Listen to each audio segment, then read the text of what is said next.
Hi, my friend. It's Pat Sloan here. It is midnight moon today. I am up to date, so I'm tell you where I'm at for cutting for this this week's blocks.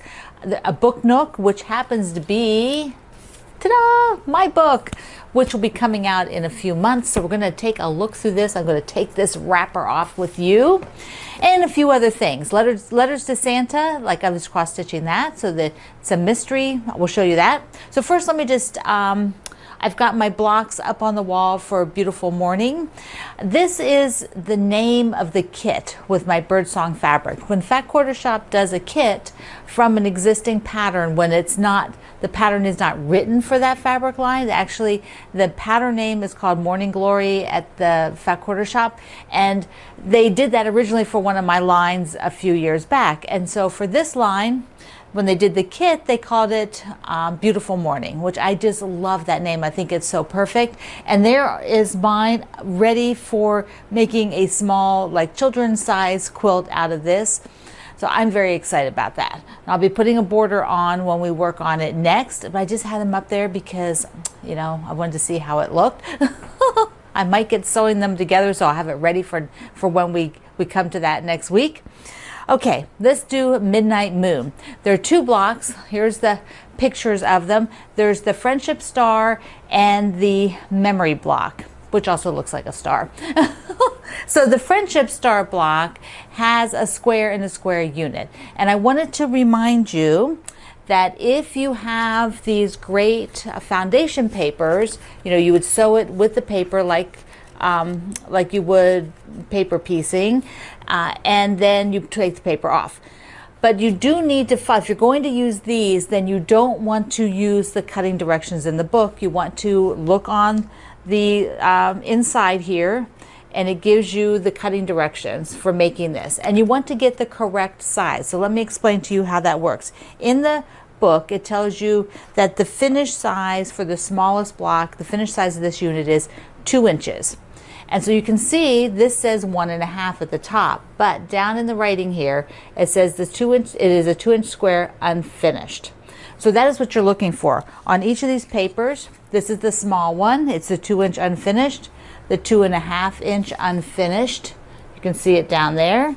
And then the 3-inch unfinished. You can see it down there. So these are the size papers, and you want to cut your fabric per these directions, not the book directions, so that you don't, you know, have too little fabric. I have way enough fabric. If I made a mistake, it'd be no problem. But I am going to sew mine actually via the directions, because basically I cut it all out and then remembered I had the papers. So mine are already cut and ready to go for that friendship star, which doesn't look like a star to me, but I think it's the, yeah, whatever. It's super cute though. I love the block. Now the other block, which is called, what was it called? The memory block. I am only going to do 2 of those because I have the candy corn bonus, so I'm going to use that one. So that's my whole philosophy there. Now the other day when I showed you all of my Be My Neighbor, I think it was yesterday actually, the Be My Neighbor fabrics, that all the little extra parts, and I was going to put the spare things into the parts center. So here's my parts center block, and I did put all the things that were a block, you know, like the strips I had that were blocks piece, just the half square triangles and stuff, they all went in here. This is super full. Later this year, don't know when, maybe way late in the year, definitely next year, I'm going to take a couple of those and start making quilts from them. But I also have, if you can see down here, down here, see all this? This is the part center stuff. And they're just scraps. See these guys? Like there's 3 pieces. And so I'm going to sew all these together, and then I will cut 2.5-inch squares from that. Same with all of this. I will just sew all of that together and cut as many 2.5-inch squares.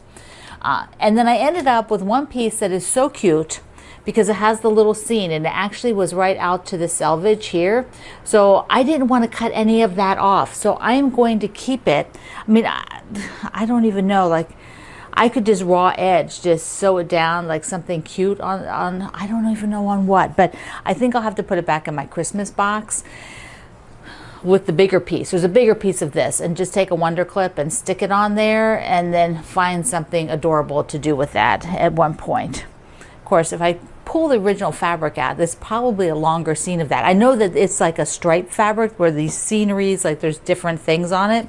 So anyway, I don't know. It's like, oh, I just can't cut it. It's just too cute. Does that happen to you? Do you have a piece that ends up like this? And you're like, what the heck am I going to do with it? See, if I had a crumb block, I could put it in a crumb block. So I could put it with all of those and sort of build one more crumb block around it. That would also work. That would be a way to do it. All right, before we go to the book, which I'm going to do here at the end, I'll do that last, but a few other things. Remember on the Boo Crew, one of the fabrics in my bundle is a rabbit. Wait, let me get it. Okay, so it's a rabbit. You remember the rabbit? So these are on the Halloween fabric which is Spooky Darlings, I think it's called, from Ruby Society. So one of our friends, did I keep her name? Sasha. Sasha wrote me a note and said that there is a children's series of books called, let me get it right, Bunnicula. It's like Dracula, but with bunny in the middle, in the front. Bunnicula. I'll write it up here. But it's a whole stories focused on the Monroe family and their pets, but it is told from the perspective of their dog Harold. And so Bunnicula is, I don't know how to say that, is the name of the family's pet rabbits that they found at the theater during a showing of Dracula. Bunnicula? Okay, I'm no good at pronouncing that, but that might be what this is, like a haunted rabbit. Okay, so a lot of you said, is it a mouse? No, it's not a mouse. Some people thought maybe it was a hare rather than a rabbit, which is a totally actually different animal. They look very similar, but the hairs are bigger. I'm sure you're excited to know all these details. Okay, so now I just thought that was an interesting thing. You just never know what's out there in the world once you ask something on your YouTube channel. Summer camp blocks by you and you and you. So I've grabbed about a dozen summer camp blocks from the Facebook community page, and we'll take a look at them because it is our crafty week at summer camp, arts and crafts.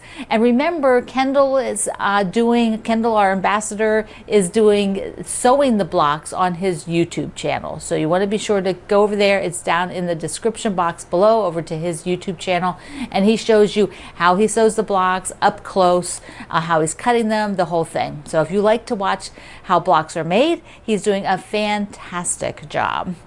Okay, so let's take a look at your crafty summer camp blocks.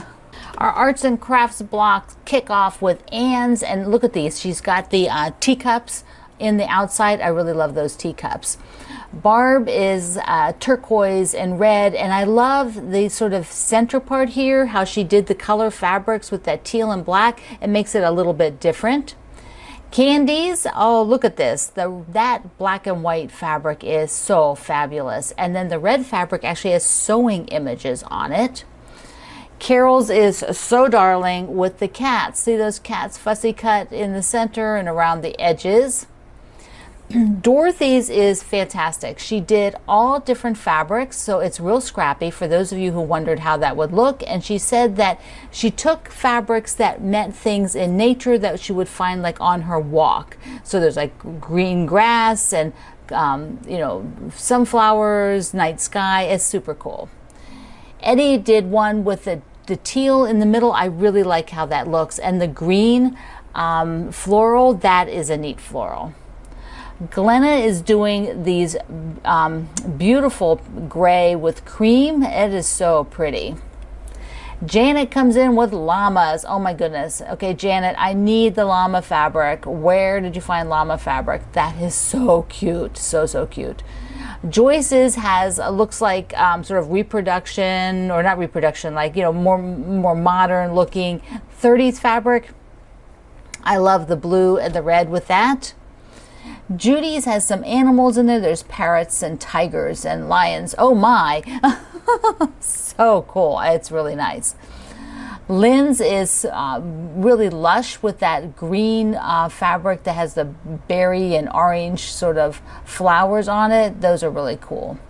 Martha's got a great gingham print. I love how she pulled the teal from her floral and used that as one of the other fabrics. And then we'll wrap it up with Nancy's that looks like fireworks. Look at that. She's doing fireworks for her crafting project. These are all fantastic. There are so many more over at my Quilt Along with Pat Sloan Facebook community. Go take a look. So fun to see them. This block I would really like to, 2.5-inch strips. That's like, a random jelly roll you could use with some background, or you can actually buy like a solid jelly roll and then you can mix them up. That would be kind of fun to do.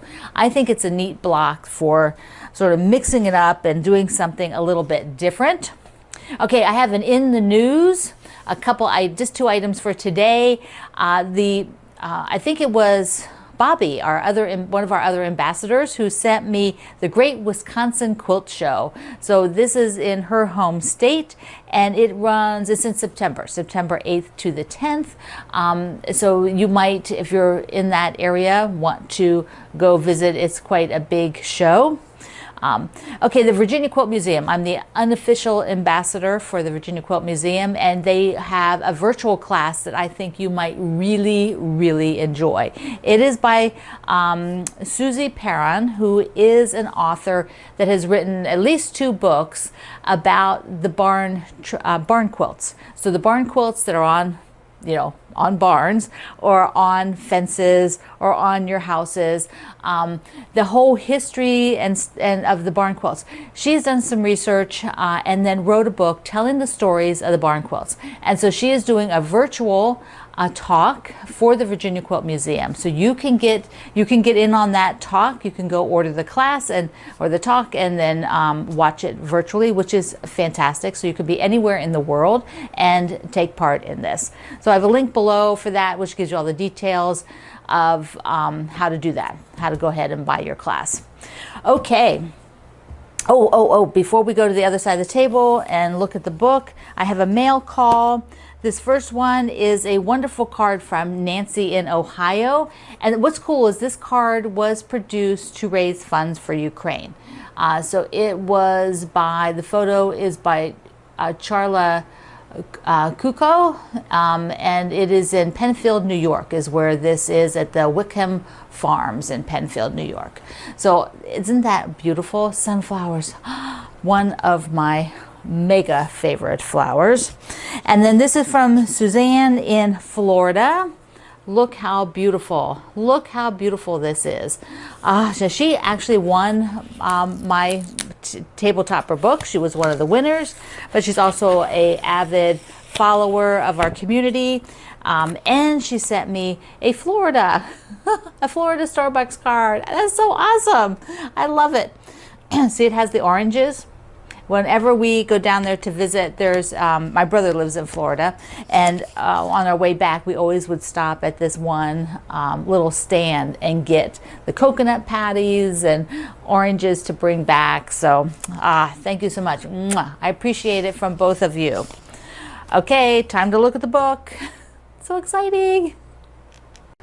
Just before we look at the book, I wanted to tell you that I am doing the mystery pattern from the Fat Quarter Shop for Christmas in July. This is a cross stitch one, and the first part was the border, so that'll be going all around. I'm kind of doing it as I do each section. This is the next section that came to the letters to Santa. I'm just so excited to get the email and work on it each week. So that just came out on Friday, I believe it was, so you should have that. Okay, we are going to look in my book, which is Holiday Hoopla. It is a tribute to all kinds of different holidays, because they're not all we know from hanging out with me, there's all kinds of holidays, and I want to do a book that sort of celebrates 12 that are a little bit different to take us each month.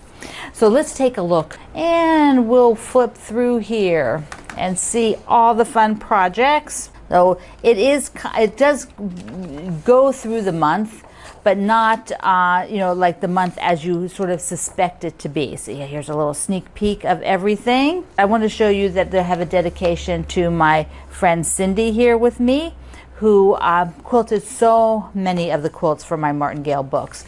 and all the other things that I do. She was such an amazing quilter, great friend. Many of you know her from my community because she was our other moderator. And so this is to you, Cindy, who passed away in 2021 from pancreatic cancer. So the sections, I'm going to show you each of the quilts because so fun. Okay, so here is the snowman, and he was so delightful to design and make. Just so much fun. And you see another picture of him full on there. Look at this. Now, you get a snow day, right? At the beginning of the year, there should, every January, everybody should get a snow day, no matter what. I think it should be mandatory. Now, I have a long love affair with keys, and it just seems the key to your heart is something to be thankful and celebrate in February. So we have that one for February. And in March, we have to have a little bit of Irish because I actually have Irish in me, including, which is married into my last name.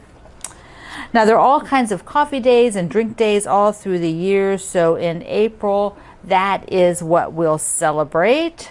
Your favorite drinks in a nice mug. And May Day, the May Day quilt, I'm going to show you the other picture of it full on. Here we go. It was so much fun to do, and I used some Corey Yoder fabric in it that just was perfect. It was exact blue that I wanted with that, then some other yellow fabrics. It just came out wonderful. Now in June, we're going to celebrate the Flag Day, and I had a great time picking fabrics for this. Let me show you the full on. There's just all different red fabrics, and then the sparkler blocks with that blue I love. So in July, we have Ice Cream Social because there are all kinds of days for celebrating ice cream. Your favorite flavors, of course. Now, friendship, that is celebrating friendship is something we all do every day in our community. And I wanted to build a little village because it does take a village to get it done. And that is the quilt for that month.